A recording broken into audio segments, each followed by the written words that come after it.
ಸೂರ್ಯ ಚಂದ್ರ ಇರೋವರೆಗೂ ಇವರೆಲ್ಲರೂ ನಮ್ಮೊಂದಿಗೆ ಶಾಶ್ವತವಾಗಿರ್ತಾರೆ. ಯಾಕಂದರೆ ಅವರು ಮಾಡಿರುವಂಥ ಕೆಲಸ ಅಷ್ಟೇ ಅಲ್ಲದೆ ಅವರ ಮನಸ್ಸು, ಅವರ ಹೃದಯ, ಅವರು ನಡ್ಕೊಂಡಂಥ ರೀತಿ ಯಾರಿಗೂ ಯಾವ ರೀತಿಯಾದಂಥ ತೊಂದರೆಯನ್ನು ಕೊಡದೆ ಎಲ್ರಿಗೂ ಕೇವಲ ಆನಂದವನ್ನು ಮಾತ್ರ ಕೊಟ್ಟು ಹಾಡುಗಳ ಮೂಲಕ, ಅವರ ಮಾತುಗಳ ಮೂಲಕ.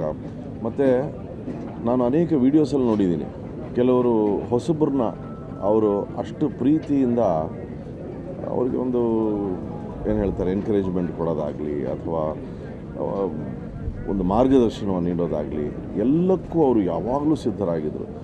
ನಾನು ಇಂಥ ದೊಡ್ಡ ಗಾಯಕಿ ಅನ್ನೋ ಒಂದು ಒಂದು ಒಂದು ಕಿಂಚಿತ್ ಕೂಡ ಅವ್ರಿಗೆ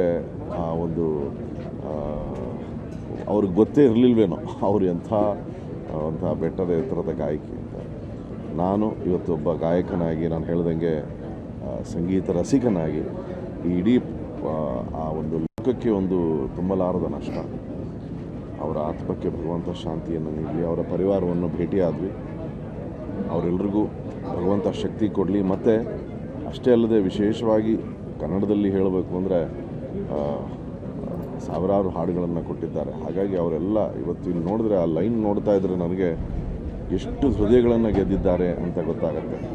ಆ ಎಲ್ಲ ಹೃದಯಗಳಿಗೆ ಭಗವಂತ ಶಕ್ತಿಯನ್ನು ಕೊಡಲಿ ಅಂತ ಪ್ರಾರ್ಥಿಸ್ತೇನೆ.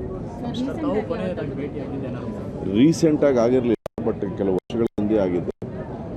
ಅದೇ ರೀಸೆಂಟಾಗಿ ಯಾವುದೋ ಒಂದು ಕಾರ್ಯಕ್ರಮಕ್ಕೋಸ್ಕರ ಅವ್ರನ್ನ ಭೇಟಿ ಆಗಬೇಕು ಅಂತೆಲ್ಲ ಮಾತಾಡ್ತಾ ಇದ್ವಿ. ಬಟ್ ಅದು ಇನ್ನು ಕನಸಾಗಿ ಉಳಿದ್ಬಿಡುತ್ತೆ.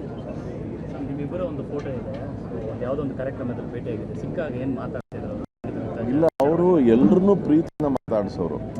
ಅಂದರೆ ಅವರು ಎಲ್ರಿಗೂ ಪ್ರೋತ್ಸಾಹವನ್ನೇ ನೀಡೋರು. ಭೇಟಿ ಆದಾಗಲೆಲ್ಲ ಭಾಳ ಚೆನ್ನಾಗಿ ಹಾಡ್ತೀಯ, ನನ್ನ ಧ್ವನಿ ಭಾಳ ಚೆನ್ನಾಗಿದೆ ಅಂತ. ಅಂದರೆ ಇದು ಕೇವಲ ನನ್ನೊಂದಿಗೆ ಅಷ್ಟೇ ಅಲ್ಲ, ಇದು ನಾನು ಅದೇ ಹೇಳೋದಲ್ಲ, ಸಾಕಷ್ಟು ನೀವು ವೀಡಿಯೋಸ್ ನೋಡ್ಬೋದು ಸೋಷಿಯಲ್ ಮೀಡಿಯಾನಲ್ಲಿ. ಹೊಸ ಗಾಯಕಿಯರೊಂದಿಗೆ ಅವರು ಕೂತ್ಕೊಂಡು ಅವರೊಂದಿಗೆ ಮಾತನಾಡ್ತಾ ಅವ್ರ ಹಾಡುಗಳನ್ನು, ಅವರು ಹಾಡಿದಂಥ ಹಾಡುಗಳನ್ನು ಆ ಹೊಸಬ್ರು ಹಾಡ್ತಾ ಇದ್ದರೆ ಅದನ್ನು ಆಲಿಸಿ ಅದಕ್ಕೆ ಅಷ್ಟು ಒಂದು ಒಳ್ಳೆ ಮಾತುಗಳನ್ನು, ಅದೆಲ್ಲ ಅವಶ್ಯಕತೆ ಇಲ್ಲ. ಅಂದರೆ ಎಲ್ಲವನ್ನೂ ಸಾಧನೆ ಮಾಡಿದ್ಮೇಲೆ ಬಿಡ್ರಪ್ಪ ನನ್ನನ್ನು ಅಂತ ಇರ್ಬೋದು.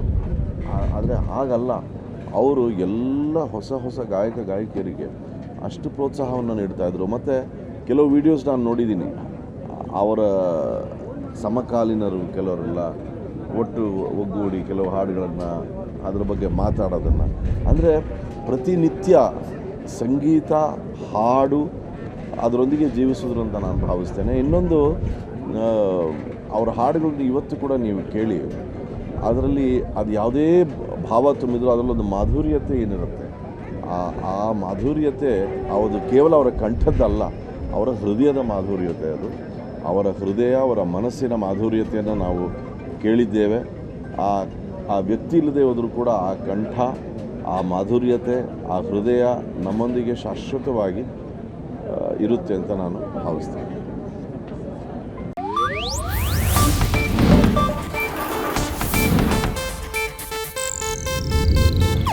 ಇದು ಏಷ್ಯಾನೆಟ್ ನ್ಯೂಸ್ ನೆಟ್ವರ್ಕ್ ಪ್ರಸ್ತುತಿ.